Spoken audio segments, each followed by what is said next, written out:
so much for taking time on this wonderful celebratory day of Navratri. We are so glad to meet you today with healthOmind. And healthOmind is a mental wellness startup based in Bangalore with efforts directed towards creating awareness about mental health and well-being in men, women, teens, and children across the nation. We strive to be a one-stop solution for all mental wellness-related concerns, and we look to collaborate with purpose-driven individuals and organizations who share the same vision to effectuate in a mental healthy India. And today is a very interesting day. Imagine life without art. Imagine life without poetry, without dance, without color. Difficult, right? This is exactly where I would like to bring your attention today, because today healthOmind's panel discussion is just about this. Healing and art coming together through expression. And we have a wonderful guest today who is going to be joining us for this wonderful session. Bhakti Veda. Can we have Bhakti Veda on the... So, hi Bhakti Veda. How are you? Hi Himika. Thank you for having me. So I would like to tell you a little about Bhakti Veda. She is an expressive art therapist. Bhakti Veda is in fact also running this wonderful foundation called Praanah, which by its design uses the art expression therapy through paint, through colors, through dance, through puppetry, and helps in healing people. So today's conversation is going to be about this expressive art therapy and its role in healing individuals. Bhakti Veda, welcome so much. And one thing for everybody who's joining us, her full name is Bhakti Veda. It's not Bhakti. Bhakti, I think I've solved less mistakes on that one. Yeah, actually the first name is Bhakti Veda, not more like first part of my name. Thank you for clarifying. Yeah. Lovely. And also for my audience, we are reserving the last 15 minutes to take questions. So you can keep them and I will definitely be addressing it in the last 15.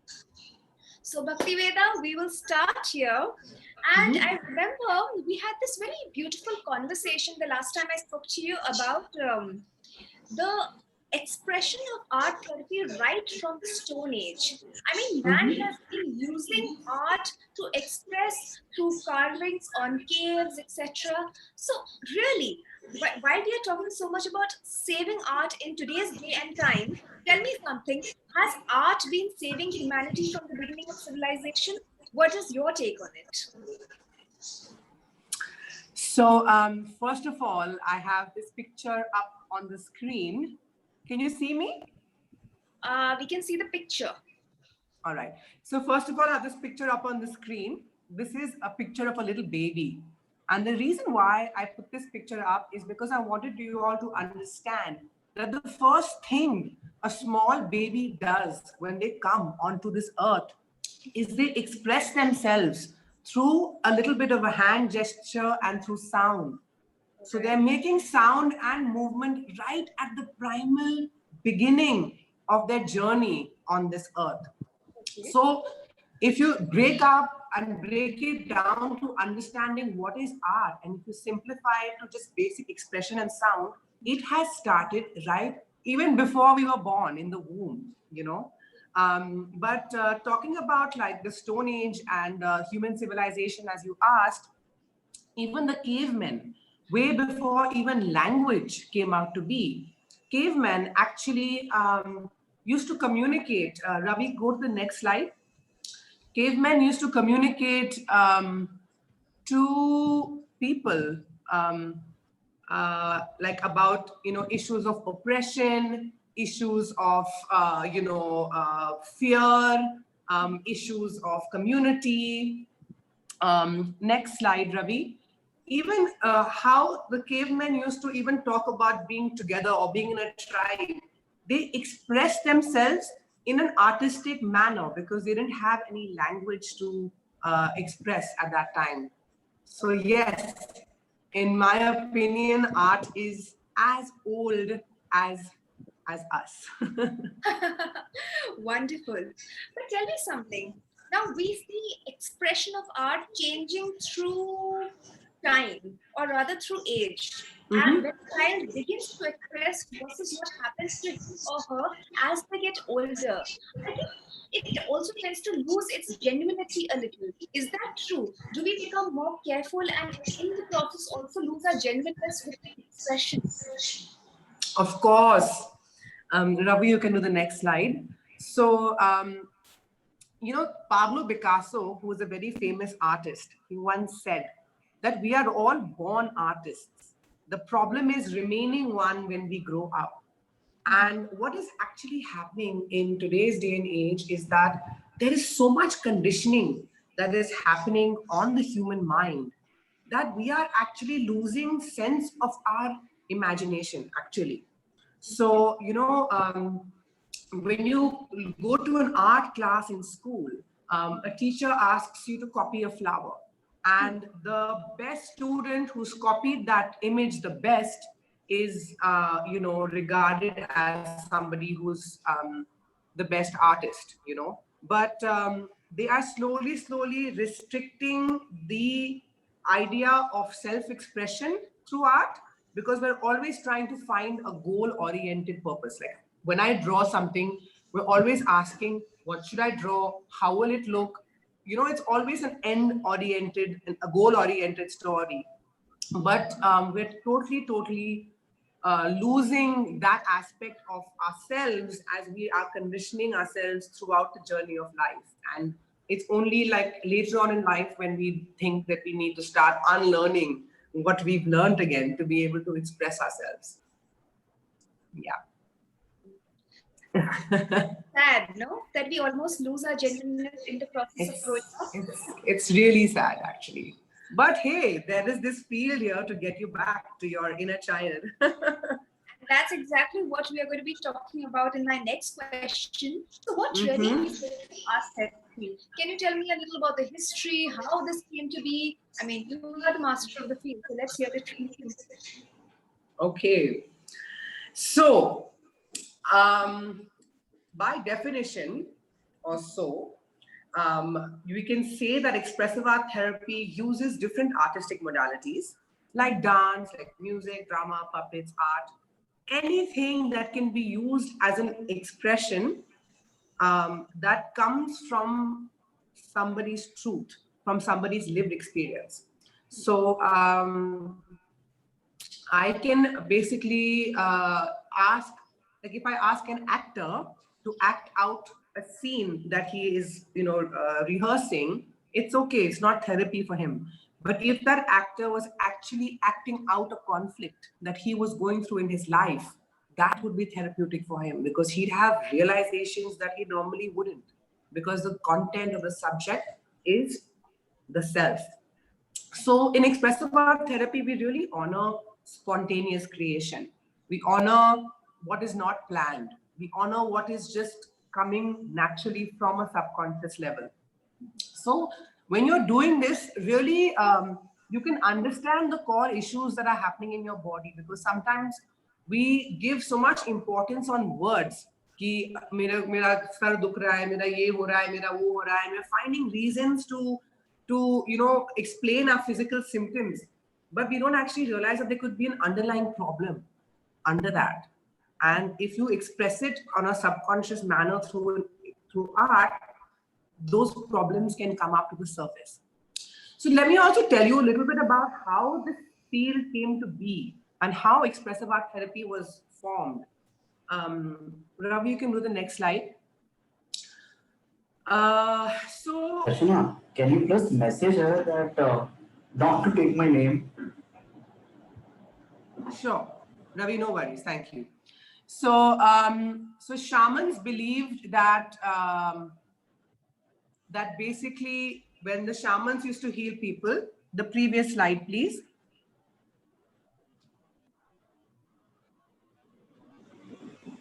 So shamans actually used sound of the drums, and they used dance and movement to actually help people cure themselves of all kinds of issues, all kinds of traumas and sicknesses.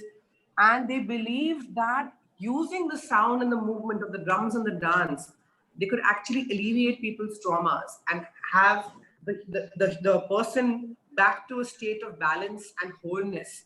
So the shamans were like medicine men that were like one of the first few primitive humans that were around on this earth.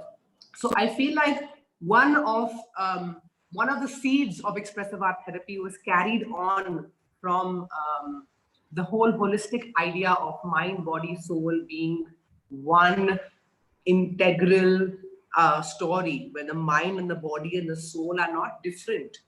Next slide, please. In the 1950s or 1960s, they had all these, especially in the US, they pioneered something called dance therapy.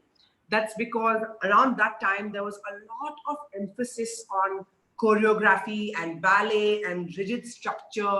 And for someone to be able to dance, they had to be a specific weight, a size, a form. It was too much pressure. So there was a group of women like Isadora Duncan, Martha Graham, who believed that if you dance your emotions or if you're moving as to how you're feeling, you can find a lot of solace and help for yourself in your lives by expressing what you're going through versus dancing to look good. Next slide, please. So also after World War II, people really, I mean, at that time, goes without saying, were traumatized, were devastated with what was happening around. There were millions of bodies lying around. There was a stench of blood, death, gunshots, whatever. And people in refugee camps were completely shell-shocked. They were not able to speak. They were not able to communicate. They were just in, in this traumatic state. And slowly in these refugee camps, they started introducing pieces of paper and colors to people. And people started slowly putting the images that they experienced in their mind onto paper. So they were able to actually take out all the trauma and the images that were happening in their mind, and they tried to express it on paper, which basically led to a conversation, which led to release, which led to them trying to come to terms with what they had seen. Next slide, please. This is another image of something that perhaps came up after the Second World War. Next slide. Yeah. So just an example to show you how people could actually use trauma to express something in the form of a mask. Yeah, so that basically is like a kind of an overview brief, in my opinion, how the different seeds of how art therapy, dance therapy, music, sound all came together to create this field. Next slide. So there was, God bless his soul, an amazing gentleman called Paolo Conil, who is the grandfather of this field, in my opinion, and he passed away very recently, about 2 weeks ago. And so Paolo Conil was the guy who said, you know what, let's put them all together. So why do you want to segregate art, therapy, and music, and dance, and drama? Why don't you club it all together in a manner which is called Intermodal Expressive Art Therapy, where you use 2 or 3 artistic experiences to get the person to express even deeper. So let's say a person was expressing grief because the loss of a loved one, and they first started using paper. So Paolo propagated that using that material that's come on paper, you then use that paper to maybe make a poem. You take the poem and make it into a movement. So the expression that comes out is much more cathartic and much more on a deeper level. Okay, so that basically is, and now there are a couple of universities in the world that are teaching master's degrees and PhDs in this field, thanks to the hard work of our pioneers and our mentors. So yeah, that's basically where expressive art therapy has come to form. I hope that answers your question. You can close the slides now. Yeah. It definitely answers a lot of questions. In fact, I think one of the memories that just came up when you were explaining all of this was I still remember that lovely experiment that had been done on snow on ice crystals. The crystals reacted to the sound of. Was that something also to do with expressive art therapy? So, if you actually look at it, all these artistic things are very interrelated to each other. Okay. So, like I've also done sound healing, where you realize that it's very, very, very connected actually. But there are different, practices and fields. So, if you actually read about someone called Masaru Emoto, he's done tremendous work on the impact of how sound reacts to water molecules. So it's actually amazing because if you see, he's actually taken experiments where he's exposed water molecules to, let's say, like a bhajan.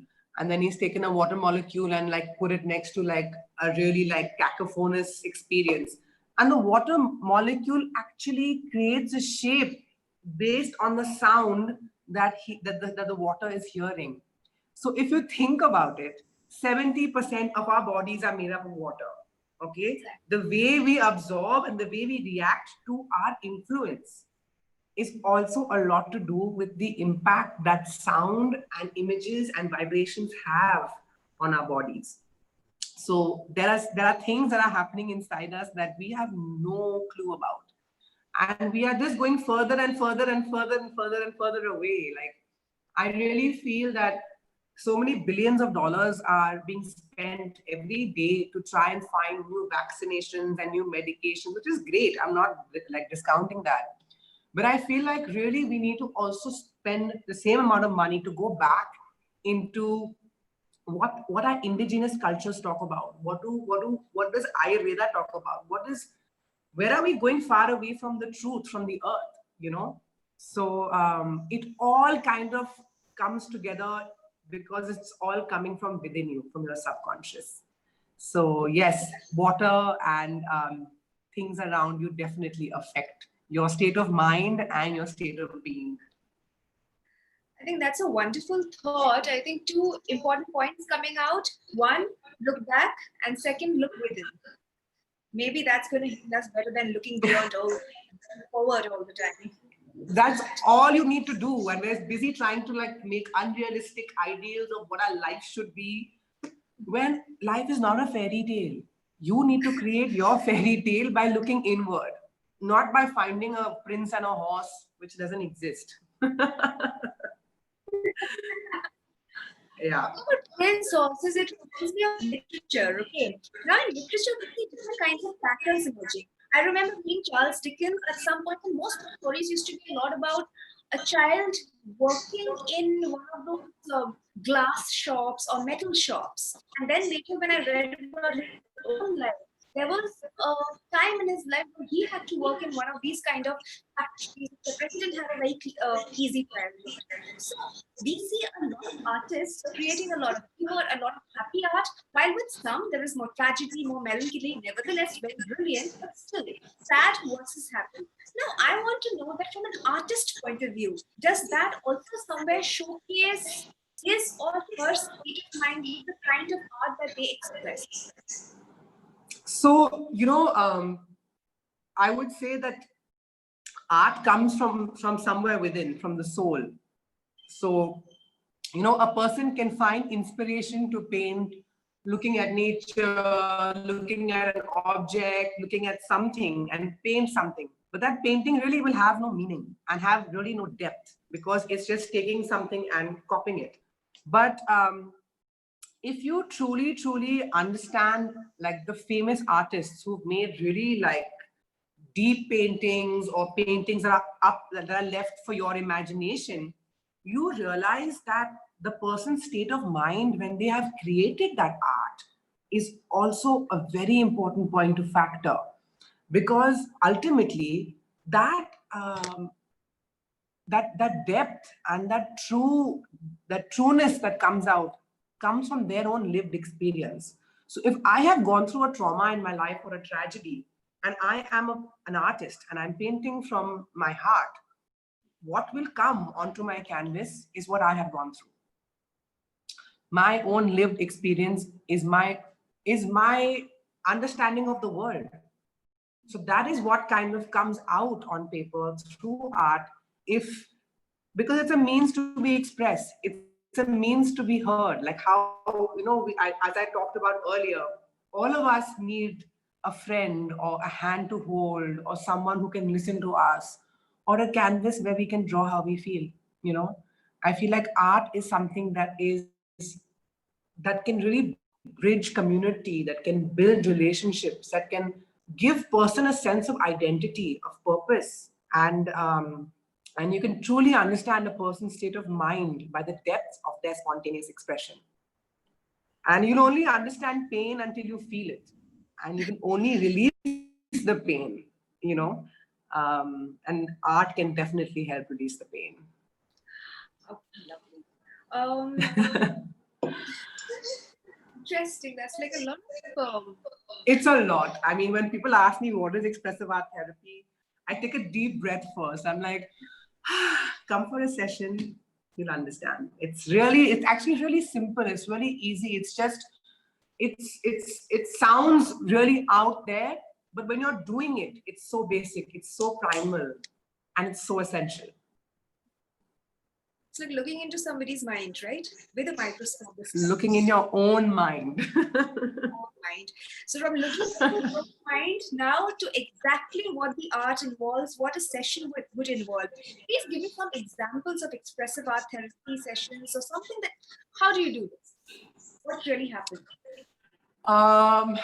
Okay, so I can show you a few videos, just 2 or 3, which will just give you a basic idea of, and I'm telling you these videos are not about a session or whatever, but there is 2 or 3 examples of how art therapy has helped people express their emotions or themselves. Okay, can you put that slides back on? I have some videos to show you.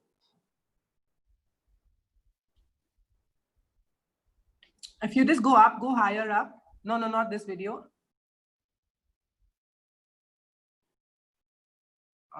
Can you just start from the first slide? Like slides, yeah, down. Slide 7 or 8. No, down. We've seen all this. Down. Yeah, that one.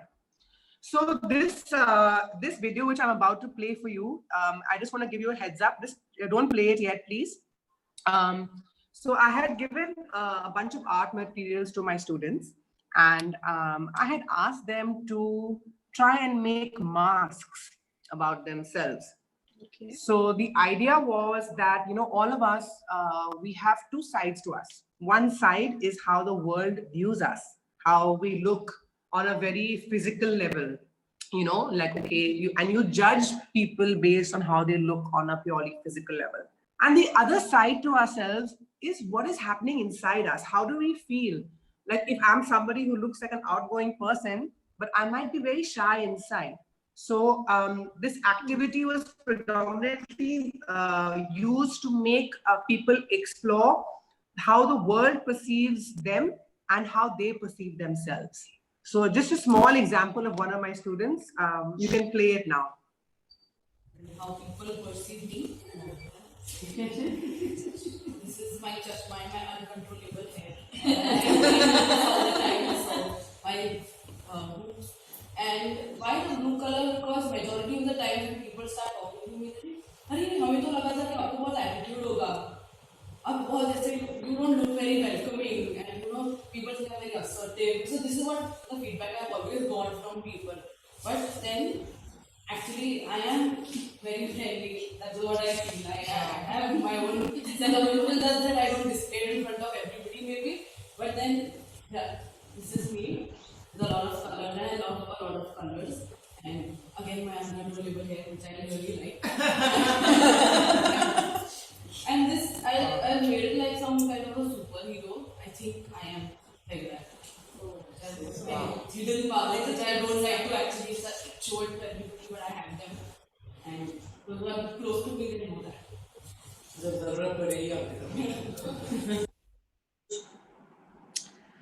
Yeah, so that was just a small example of one of my students who, showed how people perceive her and how inside she actually feels she's a superhero and she's full of color, but that's not how the world perceives her. So she was actually able to express this by doing, a mask making activity led by me.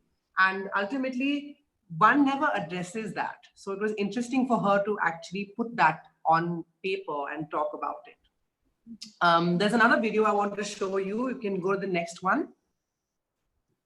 This is just a basic expressive art session. You can just see the kind of art that is being created. People are not looking for, making the best painting or finding, like they're really painting their emotions or how they're feeling at the moment. You can press play.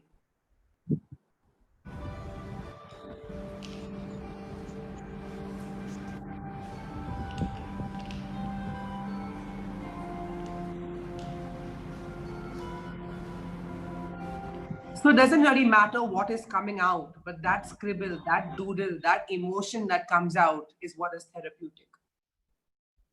Next video. This is an example of working with clay. This is one of my sessions where I asked them to create a safe space. So a lot of times people, especially if they have any anxiety issues or traumas, they need to go to a place which makes them feel comfortable. So by using clay, this lady was able to create a safe space, which she then kept in her room. So every time she felt a little nervous or anxious, she went back to this thing that she created and got reminded that there's something there that she can feel safe in. Next slide. This is again a lady who was just asked to think about a conflict that she was going through in her life, and she had no plans with what she was making. But by the end of the session, she created this woman, and she had never realized how deep her body issues were in her life. She had never addressed the fact that she had severe body image issues. And by creating this without planning it, she realized how important it was. And by making this, she realized that she had to then start working on her idea of herself and her self-image. Next. Next slide. This is just an image of a cancer patient. This is drawn by a dear, I don't know what to say, this amazing woman who started Sanjeevani, this cancer awareness, where she has made this painting herself, which is a cancer survivor, where you can see how she's tried to harness the light within to give her that hope and that strength to deal with this illness. Next slide. So there's a small video I have of one of these groups that I work with in Mumbai. So while you're doing art, this video is an example to show you how by simply drawing something, how much it gets you to express yourself and talk. Please start the video. मुझे cancer हुआ था 98 में मुझे cancer हुआ था शादी अप्रैल में और मई में मुझे कैंसर पता चला उसके बाद मतलब बहुत मैं दुखी थी अभी शादी हो गई और बाद में पूरा ऐसा निकला तो मुझे बहुत दुख हुआ तो उससे मैं कैसे भी बाहर निकली बाहर निकलने के बाद 4 साल के बाद मुझे 2 बच्चे भी अच्छे से हो गए बाद में 2014 को फिर से मुझे आया दुख इस बात का है कि जब फिर से आया 2014 को तो मेरे पास कुछ भी नहीं था पैसा तक नहीं था और मेरे 2 बच्चे और मेरा आदमी ऐसा चलते मैं ड्राइंग तो मुझे बहुत अपने मसले कि बहुत कठिन इसके पास एक में तो पैसे ज़्यादा लगता है और सब मतलब आदमी भी जॉब नहीं था सब कुछ बहुत प्रॉब्लम था 2 बच्चे स्कूल जा रहे थे लेकिन मेरे बच्चों ने इतना लड़की 11 साल की थी और लड़का 9 साल का था तो दोनों ने इतना मेरे बहुत ये किया और बाद में मेरे बहन लोग मेरे माँ बाप ने वही किया घर वालों ने किसी ने नहीं साथ दिया तो मुझे अपने आप निकल के मतलब ये हुआ है लेकिन अभी वो मैं सब भूल गई है अभी बहुत अच्छा है मेरे 2 बच्चे भी पढ़ते हैं और मेरा ड्रीम है कि वो जिसमें जो गोल है उसका वो गोल तक पहुँचे मेरे 2 बच्चे, इसके लिए मैं बहुत पीछे सब छोड़ के आगे जाती है और बहुत से करती हूँ। अभी खुश रहते हैं, लेकिन मालूम नहीं मैडम मुझे ये निकलते हो ऐसा क्यों हुआ?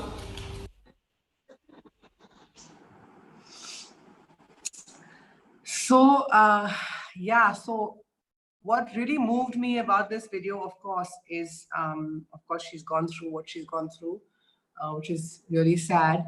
But in the end, she says, Madam, I don't know why I have said all this after I've made this drawing. So this is an example of how, each experience is each to their own. And while you draw and you talk about what you've drawn, the depth of the expression or the release is so powerful that that's what helps. And when you just talk about it, if I asked her, tell me about your life, she would not get so deep as she did if she hadn't made this image or this drawing. Yeah. I think we had a question right now about what is this lady speaking. Just because it's relevant to this video, I will just tell you, for those of you who don't understand Hindi, that this lady was talking about how she was diagnosed with cancer and she was obviously devastated, had no money, had 2 children. And then again, cancer came back in her life and her body was completely in a state of uh, more like a paralysis or just feeling like really, really horrible.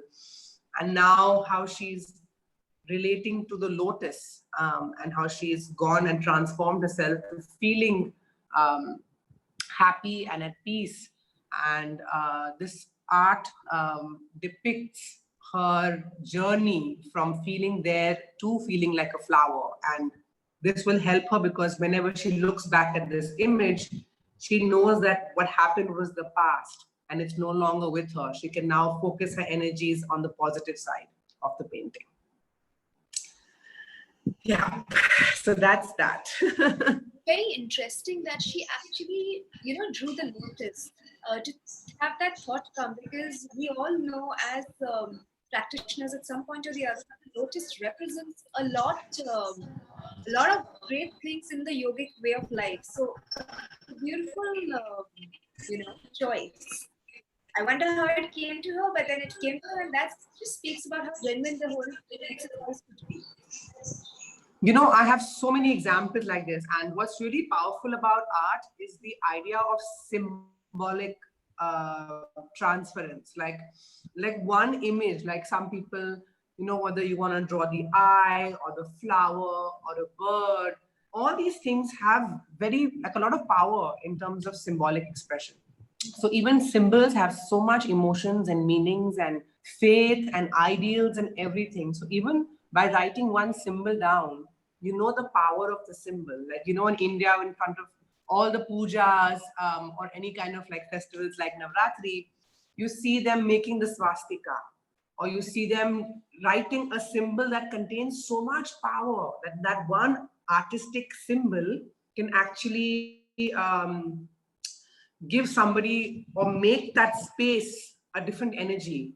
And you know what I mean, like symbolic power is very, very strong. And yeah, all it takes is one image for you to understand what this person is trying to say. Yeah, it's really deep and it's beautiful, and I'm so blessed to do this work. There's so much to talk about. The more you go, the more further. There's, like, for example, I personally loved the mask idea. I think that's brilliant. I would like to do it very soon sometime. Sure. So mostly we're going to be organizing another event with healthOmind. I think we'll announce it later, where we'll probably do a workshop, an online workshop. So those who are interested in like knowing more about this work can definitely join in and attend an expressive art workshop. Oh, I would definitely attend. I have a lovely, I mean, I can always get ideas about the kind of mask, and mine is going to be quite gigantic because it has so much coming in. Well, that's the thing. Don't plan it. When you're doing it, let it be spontaneous. It's difficult, because the thing is that honestly, we are not trained like that. We are not trained to be spontaneous. We are trained to really be rigid and be structured and plan and this, which is not a bad thing. It's not a bad thing if you have to go out there and create installations and stuff like that. But if you have to address issues about yourself, you can't plan what to think and how to feel. It comes naturally. On Yeah. that thought, let's go back to Mm-hmm. the time when we were children. Now, what happens, Mm-hmm. what we have known over this period of time is that when you're small, when you're younger, you mold better. Your capacity to learn is far, at a better level. So, would it make more sense to introduce something like expressive art therapy in schools, in the curriculum, where students can or children can learn the art of expressing better, because emotional quotient plays such an important role in our lives now and then. So could you tell me a little about that? Absolutely. I can't tell you how many phone calls I get from parents who are unhappy with their children. I mean, like for example, yesterday I got a message from an old student who was telling me that her child is going through serious aggressive behavior because a child can't cope with the lockdown and with the pandemic and stuff. And it's obviously impacting children in a way which we don't even understand, because in our livelihood, we never had a pandemic and lock. I mean, it's just it's really scary if you think about the kind of fear that is being instilled into all of our minds. And my only thing is that I've had art teachers who come to my expressive art classes, and I just tell them, I'm like, it's great, when to have art in school, and I'm so glad you are. But have you ever asked the children to express themselves in an art class? And they look at me and they're like, what? No. I truly believe that because children can't communicate how they're feeling, they're not very verbal with their emotions, giving them once a week or twice a week a piece of paper and crayons or whatever, and giving them that space to just be who they are and just let go and just express what's happening, they will actually be able to deal with a lot of problems that are happening in their house or amongst their friends. So I totally believe that expressive art should definitely be a part of a school curriculum so that the children are mentally more at peace and healthier. All children have so much going on as they grow up in terms of complexes and in terms of pressure, academics, social, family. There's a lot going on. And if the schools can actually give a specific time for the children to be better, all-rounded individuals, they have to be able to express themselves. Because the moment you have issues and traumas that are stuck inside your body, you're not going to be able to be a balanced, well-rounded child. No chance. So I totally feel that although I'm glad art is offered in schools, but I don't think it's offered in the right way. Children need a lot of freedom to express themselves. Yeah. Right. Almost reminded me of Tare Zameen Par in a way. He learned his way through art. No? That is what it is. So, I mean, I cried so much when I saw that movie, and I really respect the whole crew of Tare Zameen Par. And that is actually like a small example of how art therapy can change someone's life. I mean, that child had dyslexia, he had learning issues. He wasn't able to conform in a normal school setting. And that happens so often. Like every child can't be the same. Every child can't be sitting in the same class and have the same brain and get the same marks. Each child has, a different learning style, a different way their brains are configured. They are different. And I think that sometimes there are some children who do better off in, let's say, a math class, and some children do better in a dance class. So how do you find that balance where a person is not judged because they can't do math, but a person who can do social studies or art better? How do you push them to follow their interests and follow what they are good at, for them to be more confident and better whole-rounded individuals? And Tare Zameen Par is a great example of how the power of art can transform somebody's life, and they could imagine and create and connect, and the whole universe opened up for him. So yes, that was the right example. Brilliant. So now it is time for us to start taking some of the audience questions, and we have quite a few Sure. coming up. So, anonymous attendee is asking, will someone who has not been proficient in drawing, painting, or any other form of art therapy being discussed at any point in their life also be helped through expressive art therapy? Absolutely. So there is no prior requirement required at all to do this work.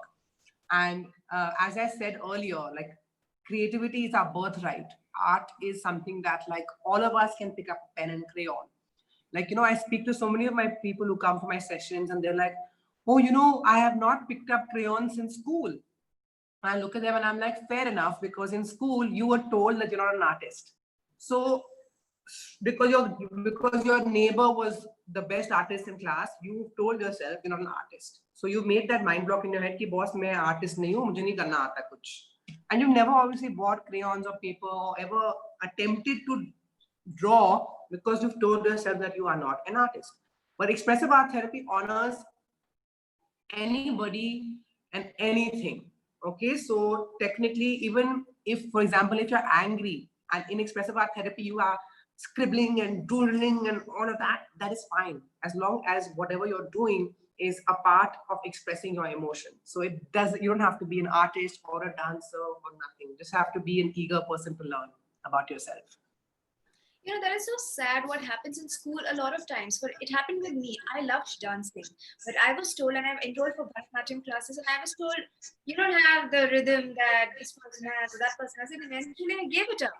But today, although I didn't go up for Bharatanatyam anymore, but today dance continues to be a part of my everyday life. I dance every day for an hour. So, wow. That's how it goes. Interesting. Now, I have a slide as well. Sorry, I forgot. I have a slide as well that has a very beautiful quote. If you can just pull up the slides again, the last 2 or 3 slides. There's one quote that I have that I want to share with you all. Is the PPT? Yeah, just go down. Mm-hmm. There are actually a few more images of how we can use expressive art therapy. I'll just quickly finish this before we take more questions. So the earlier one was using toys and nature. This one is using scraps of magazines. So in this image, you can see, go back for a second. Sorry. It looks a little like a vision board, a little bit. Absolutely. So, the direction over here was to create your world or your life. And you can see how this person who lives in a North India in a farm, he had elements of his, his animals and his cars and elements of, greenery and nature. Just giving you an example of how somebody can try and express their relation to the world through toys and nature. And it's actually a very powerful exercise when you do it, because you find characteristics of animals that are in you and your family. So let's say somebody would pick up a cow and say, my mother's like a cow. And that's because my mother's nurturing and she's providing, So there's so many symbolic references you make to animals and nature. Like, my father's like a tree, he's strong and he's like got branches. So there's just so many things that come up for people using play therapy and toys. That was a quick example of that. Go to the next slide, please. This is this lady, as you said, it's like a vision board where she was asked to open magazines and just pick up things that she was attracted to. And definitely talked a lot about what she was feeling inside and what she was going through and what she would like to accomplish, what she wants to dream of, getting married and having a child and being beautiful and feeling confident and having luxury. So it was a good way to express what you want to manifest in your life. So it is a reminder that you can be positive and dream big. Next slide, please. This is a picture I just got. It's not from a workshop that I did, but I just wanted to show you, even for older people, how, we all know how their self-esteem gets so small when they're old, and how using movement and dance therapy, even if they're seated, can give them such a powerful feeling of joy and community and togetherness and connection. Next slide. So this is a picture of me working with this school in Delhi, where it was a combination of cerebral palsy, autism, Down syndrome, slow learners, and we did such beautiful work with them. So the idea of the slide is to show you, and we've seen such a wide range of things that have happened in this webinar, where this work works with everyone. Whether you are, it doesn't matter if you have a mental illness, it doesn't matter if you have a special ability or a special need, sorry. But at the end of the day, even a normal, happy-go-lucky person, and I don't want to say the word normal, but just a high cognitive functioning person who thinks that they're doing successfully in life, even he will benefit a lot from expressive art therapy. Okay, next slide. Yes, and this is to get back to the question. So education is the most powerful weapon which we can use to change the world, according to Nelson Mandela. And I feel like because it's the most powerful weapon, it can either be used negatively or positively. That's just a thought for you to think about. Absolutely. Okay. Absolutely. Yeah. Going Yeah, we can go ahead. now, we just saw the female drawing where the woman with cancer before. So someone asked about that, the female drawing before and after, her expression before and after, that has really moved me. I really want to know how and why did expressive art therapy really help her in this change that we saw in her? See, a lot of times we are very suppressed and we don't really listen to how we're feeling, or even if we do, it's like a second in our mind that plays out and then we kind of carry on. Okay. But by having that release, that physical release, that I have spoken about it and addressed it and it's come out on a physical level as well, is very therapeutic. And that you will only experience once you do it for yourself, because you will never be able to understand how somebody feels until you have felt the same, unfortunately. But expressive art therapy really works in increasing your confidence, increasing self-awareness, shedding inhibitions, solving mental dilemmas, improving communication, clarity. So it really depends on each person what it is that they are seeking for and what it is that works for them. But hopefully for her, she was able to have a cathartic release, and she was able to then think about the positive, that like, look where she was and look where she's come, and look how she's gone through this journey, and it makes you feel good that look where I was and look where I am now. I'm no longer this black puppet, I'm a lotus. And to kind of identify that this is who I am now and I can be with this feeling, definitely would make her feel very, very happy. I hope that answers your question. In fact, I was just reminded of this age-old Hindi saying, कि बांटने से दुख कम होता है और खुशी बढ़ती है. I think expressive art therapy has a lot to do with that. Of course. And while you're saying this, I'm thinking about it. Like, when you're in the West, the idea of therapy is something where a lot of people are going to psychotherapists and shrinks, and it's a very normal thing there. In India, it's something that's really, really slowly coming up. Mental health awareness is definitely coming up. But you know how it feels when you have a problem and you go to your best friend and you're like, this is what's happening, and I had to tell you, I just had to tell you, please listen to me now, this is what I'm feeling. When you do that and you go and communicate or connect to a friend, doesn't that make you feel good? So yeah, that whole comment that you said about, baatna chahiye khushiyan aur dukh bhi baatna chahiye, because otherwise, my opinion, if you hold your emotions and you suppress your emotions, you will get a disease. So you need to live your life constantly. As there's input, it has to be output. It has to be a balance. Otherwise, like right now, we are living like stressed individuals in this stressed out world, and it's not healthy. It's definitely not healthy. You have to live lighter. So, Yeah. in fact, the third question is a lot to do with that kind of conversation that we had right now. Aurora is asking us, how can expressive art therapy be beneficial for severe mental health illnesses like schizophrenia, bipolar, etc.? So to answer your question, Jyoti, it does have impacts on things like Alzheimer's, Parkinson's, but it really depends on the severity of the patient and what stage, how they are. So it will have to be formulated based on that specific individual and a specific treatment plan or case. But it can definitely provide some relief and solace. So the way I look at it is that we are not surgeons. I can't say I can cure you of schizophrenia forever, but I can definitely make your process better so that you're not dealing with so much anxiety and fears when you're going through it. So this kind of gets you into a more calm space for you to deal with severe mental illnesses, and also a big support for the family and caregivers. So it would really have to be based on each case, how we can find a treatment plan for the patient. But it is possible, absolutely. Okay, great.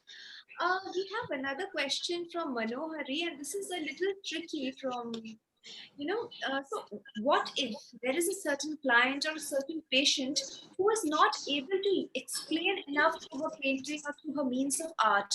Then how will you analyze her emotions? Because some people might still have a lot of trouble with the art of expression, or with going out and doing the drawing or doing the painting or dancing.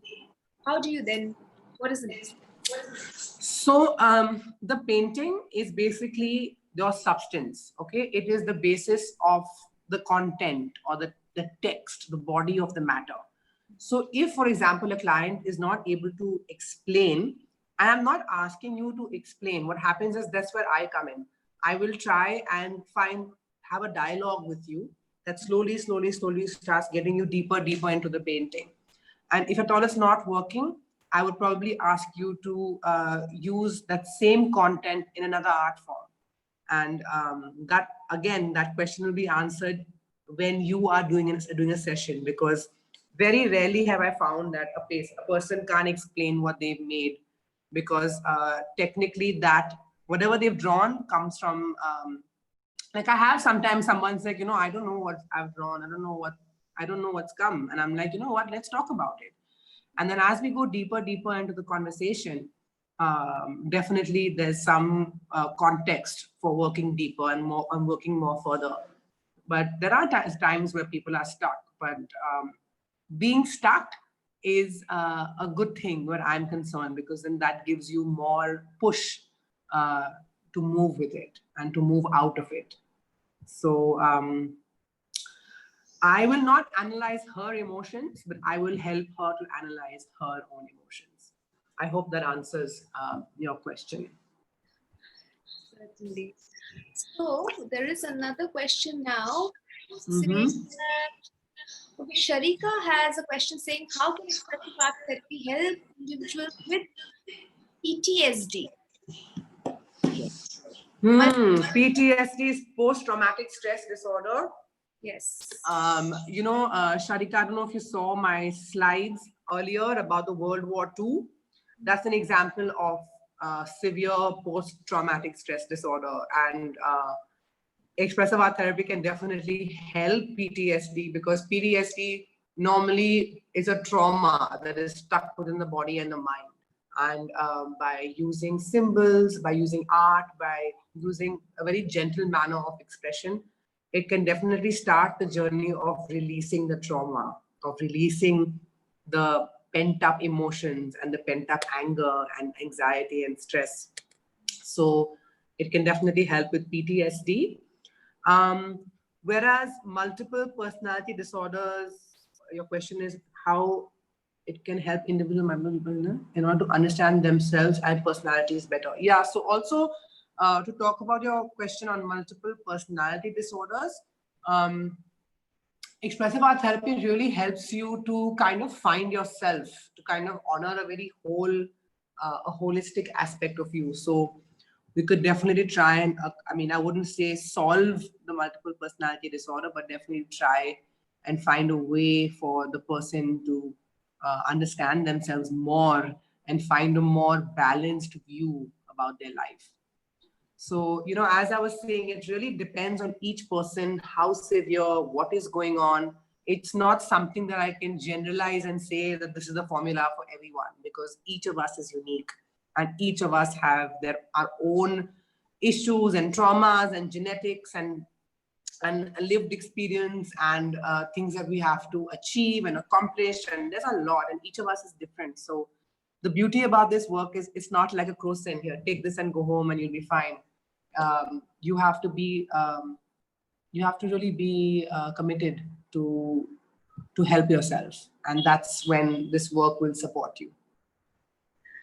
We have another very interesting question coming, and this is to do with how does expressive art therapy help people who have been a part of any kind of criminal activity? Can it help in reform? Yes, I know a lot of people who are doing expressive art therapy works in jails, actually, around the world.